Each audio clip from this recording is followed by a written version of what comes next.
KPSC ಮಾಜಿ ಅಧ್ಯಕ್ಷ ನಿವಾಸದಲ್ಲಿ ಇವತ್ತೂ ಕೂಡ ಶೋಧ ಮುಂದುವರೆದಿದೆ. 22 ಗಂಟೆಗಳಿಂದ ಶಿವಶಂಕರಪ್ಪ ಸಾಹುಕಾರ್ ಅವರ ಫ್ಲ್ಯಾಟ್ ಅನ್ನು ತಲಾಶ್ ಮಾಡ್ತಾ ಇದ್ದಾರೆ. ಡಾಲರ್ಸ್ ಕಾಲೋನಿಯ ಫ್ಲ್ಯಾಟ್ನಲ್ಲಿ ಸತತ ಪರಿಶೀಲನೆ ನಡೀತಾ ಇದೆ ಇಡಿ ಅಧಿಕಾರಿಗಳಿಂದ. ಮನೆಯಲ್ಲಿ ಉಳಿದುಕೊಂಡು ಇಬ್ಬರು ಅಧಿಕಾರಿಗಳು ಶಿವಶಂಕರಪ್ಪ ಮನೆಯನ್ನು ಜಾಲಾಟ ಮಾಡ್ತಾ ಇದ್ದಾರೆ. ಶಿವಶಂಕರಪ್ಪ ಮನೆಗೆ ಊಟವನ್ನು ತರಿಸ್ಕೊಂಡಿದ್ದಾರೆ ಅಧಿಕಾರಿಗಳು. ಇಂದು ಕೂಡ ಶೋಧ ಮುಂದುವರಿಯುವ ಸಾಧ್ಯತೆ ಇದೆ. ಮನೆಯಲ್ಲಿ ದಾಖಲೆಗಳು, ಬ್ಯಾಂಕ್ ಖಾತೆಗಳ ಬಗ್ಗೆ ತನಿಖೆಯನ್ನು ಮುಂದುವರಿಸಿದ್ದಾರೆ. ಅಕ್ರಮ ಹಣ ವರ್ಗಾವಣೆ ಸಂಬಂಧ ಪರಿಶೀಲನೆಯನ್ನು ಕೂಡ ಮಾಡ್ತಾ ಇದ್ದಾರೆ ಅಧಿಕಾರಿಗಳು. ಮನೆಯಲ್ಲೇ ಉಳ್ಕೊಂಡು ಶಿವಶಂಕರಪ್ಪ ಮನೆಯಲ್ಲಿ ಊಟ ತರಿಸ್ಕೊಂಡು ಅಧಿಕಾರಿಗಳು ರಾತ್ರಿಯೆಲ್ಲ ಸುಮಾರು ಒಂದು 22 ಗಂಟೆಯಿಂದ ಶಿವಶಂಕರಪ್ಪ ಸಾಹುಕಾರ್ ಅವರ ಫ್ಲ್ಯಾಟ್ ಡಾಲರ್ಸ್ ಕಾಲೋನಿಯಲ್ಲಿರುವಂಥ ಫ್ಲ್ಯಾಟ್ನಲ್ಲಿ ಪರಿಶೀಲನೆಯನ್ನು ಮಾಡ್ತಾ ಇದ್ದಾರೆ. ಶಿವಶಂಕರಪ್ಪ ಅವರ ಮೇಲೆ ಗಂಭೀರ ಆರೋಪ ಕೇಳಿಬಂದಿತ್ತು. ಈ ಹಿನ್ನೆಲೆಯಲ್ಲಿ ಇಡಿ ಅಧಿಕಾರಿಗಳು ದಾಳಿ ಮಾಡಿ ಪರಿಶೀಲನೆಯನ್ನು ಮಾಡ್ತಾ ಇದ್ದಾರೆ. ಅವರ ಮನೆ, ಕಚೇರಿ ಸೇರಿದಂತೆ ಬೇರೆ ಬೇರೆ ಕಡೆಗಳಲ್ಲೂ ಕೂಡ ಪರಿಶೀಲನೆ ನಡೀತಾ ಇದೆ.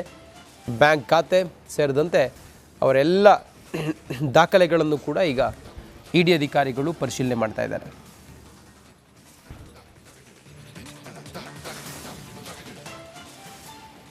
ಹೆಚ್ಚಿನ ಮಾಹಿತಿಯೊಂದಿಗೆ ಅಭಿಷೇಕ್ ಜಯಶಂಕರ್ ಸಂಪರ್ಕದಲ್ಲಿದ್ದಾರೆ. ಅಭಿಷೇಕ್, 22 ಗಂಟೆಗಳಿಂದ ನಿರಂತರವಾಗಿ ಇಡಿ ಅಧಿಕಾರಿಗಳು ಅವ್ರ ಮನೆಯಲ್ಲಿ ದಾಖಲೆ ಪರಿಶೀಲನೆ ಮಾಡ್ತಾ ಇದ್ದಾರೆ.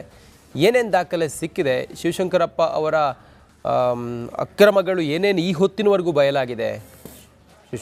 ಈಗಾಗಲೇ ಇನ್ನು ಈ ಸಂಬಂಧವಾಗಿ ಸತತವಾಗಿ ನಡೆದಂತಹ ಒಂದು ಪರಿಶೀಲನೆ ಕಾರ್ಯದಲ್ಲಿ ಮತ್ತಷ್ಟು ಡಾಕ್ಯುಮೆಂಟ್ಸ್ಗಳು ಸಿಕ್ಕಿದೆ ಅಂತ ಹೇಳಲಾಗ್ತಾ ಇರುವಂತದ್ದು. ಅಂದ್ರೆ ಆಸ್ತಿ ಪತ್ರಗಳಾಗಿರಬಹುದು, ಮತ್ತೆ ಯಾರ್ಯಾರ ಜೊತೆ ಇವರು ಕಾಂಟ್ಯಾಕ್ಟ್ ಅನ್ನು ಹೊಂದಿದ್ರು ಅವರ ಜೊತೆ, ಅಂದ್ರೆ ಅವರ ಬಳಿ ಕೂಡ ಕೆಲವೊಂದು ಆದಾಯಕ್ಕೆ ಹೋಲಿಕೆಯಾಗದಂತಹ ಒಂದು ಡಾಕ್ಯುಮೆಂಟ್ಸ್ ಸಿಕ್ಕಿರುವಂತಹ ಒಂದು ಕಾರಣದಿಂದಾಗಿ ಇದು ಸಾಕಷ್ಟು ಗಂಭೀರತೆಯನ್ನ ಮುಂದಿನ ಹಂತದಲ್ಲಿ ಪಡೆಯಲಿದೆ ಅಂತಾನೆ ಹೇಳ್ಬೋದಾಗಿದೆ. ಯಾಕಂದ್ರೆ ಈಗ ದಾಳಿ ನಡೆಸೋದಕ್ಕಿಂತ ಮುನ್ನ ಇಡಿ ಅಧಿಕಾರಿಗಳು ಸುಖಾಸುಮ್ಮನೆ ದಾಳಿಯನ್ನ ನಡೆಸೋದಕ್ಕೆ ಸಾಧ್ಯ ಆಗೋದಿಲ್ಲ. ಅದಕ್ಕೆ ಬೇಕಾದಂತಹ ಪ್ರಾಪರ್ ಎವಿಡೆನ್ಸ್ ಗಳೇನಿದೆ ಅದೆಲ್ಲವನ್ನು ಕೂಡ ಕಲೆ ಹಾಕಿದ ಬಳಿಕವಷ್ಟೇ ದಾಳಿ ಅನ್ನುವಂಥದ್ದು ಪಾರ್ಟ್ ಆಫ್ ಇದು ಅಂತಾನೆ ಹೇಳ್ಬೋದಾಗಿದೆ. ಹೀಗಾಗಿ ಇಲ್ಲಿಯವರೆಗೆ ಸಾಕಷ್ಟು ಎವಿಡೆನ್ಸ್ ಗಳನ್ನ ಕಲೆ ಹಾಕಿ ಅದಕ್ಕೆ ಯಾರ್ಯಾರ ಜೊತೆ ಲಿಂಕ್ ಇತ್ತು, ಮತ್ತೆ ಯಾವ ಅಕೌಂಟ್ ನಿಂದ ಯಾವ ಅಕೌಂಟ್ಗೆ ಹಣ ಟ್ರಾನ್ಸಾಕ್ಷನ್ ಆಗಿತ್ತು, ಆ ಅಕೌಂಟ್ಗೂ ಮತ್ತೆ ಶಿವಶಂಕರಪ್ಪ ಇರುವಂತಹ ಒಂದು ಸಂಪರ್ಕಗಳೇನು, ಅವರ ಹೋಲ್ಡರ್ ಏನಿದೆ ಅಂದ್ರೆ ಬ್ಯಾಂಕ್ ಹೋಲ್ಡರ್, ಅಕೌಂಟ್ ಹೋಲ್ಡರ್ ಏನಿದ್ದಾರೆ ಅವರಿಗೂ ಇವರಿಗೂ ಇರುವಂತಹ ಸಂಬಂಧ ಮತ್ತು ಹಣ ಟ್ರಾನ್ಸಾಕ್ಷನ್ ಆಗಿರುವಂತಹ ಟೈಮಿಂಗ್ಸ್ ಮತ್ತೆ ಕರೆ ಮಾಡಿದಂತಹ ಟೈಮಿಂಗ್ಸ್ ಅದೆಲ್ಲವನ್ನು ಕೂಡ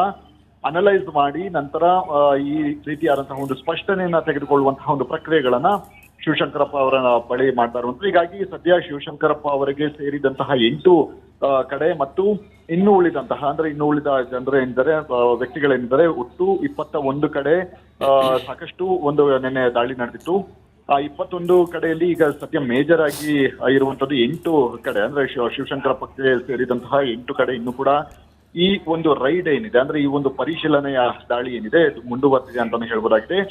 ಈಗ ಸದ್ಯದ ಮಟ್ಟಿಗೆ ನಿನ್ನೆಯಷ್ಟೇ ಒಂದಷ್ಟು ಡಾಕ್ಯುಮೆಂಟ್ಸ್ ಗಳನ್ನ ಇಡಿ ಅಧಿಕಾರಿಗಳು ತೆಗೆದುಕೊಂಡು ಹೋಗಿ ಅದನ್ನ ಪರಿಶೀಲನೆ ನಡೆಸುವಂತಹ ಒಂದು ಪ್ರಕ್ರಿಯೆಗಳು, ಅಂದ್ರೆ ಶಿವಶಂಕರಪ್ಪ ಸಿಕ್ಕಿರುವಂತಹ ಮನೆಯಲ್ಲಿ ಸಿಕ್ಕಿರುವಂತಹ ಡಾಕ್ಯುಮೆಂಟ್ಸ್ ಏನಿದೆ ಇನ್ನು ಉಳಿದಂತಹ ವ್ಯಕ್ತಿಗಳಿಗೆ ಅದನ್ನ ಹ್ಯಾಂಡ್ ಓವರ್, ಅಂದ್ರೆ ಅಲ್ಲಿದ್ದಂತಹ ಅಧಿಕಾರಿಗಳಿಗೆ ಹ್ಯಾಂಡ್ ಓವರ್ ಮಾಡಿ ಇದರ ಬಗ್ಗೆ ಇವರ ಸ್ಪಷ್ಟನೆಗಳು ಏನು ಅಂತ ಹೇಳಿ ಅವರಿಂದ ಕ್ಲಾರಿಫಿಕೇಶನ್ ತೆಗೆದುಕೊಳ್ಳುವಂತಹ ಒಂದು ಪ್ರಕ್ರಿಯೆಗಳು ಕೂಡ ಈಗಾಗಲೇ ನಡೀತಾ ಇದೆ ಅಂತಾನೆ ಹೇಳ್ಬೋದು. ಈಗ ಪರಿಶೀಲನೆ ಕಾರ್ಯ ಮುಂದುವರೆದಿದೆ. ರಂಜಿತ್.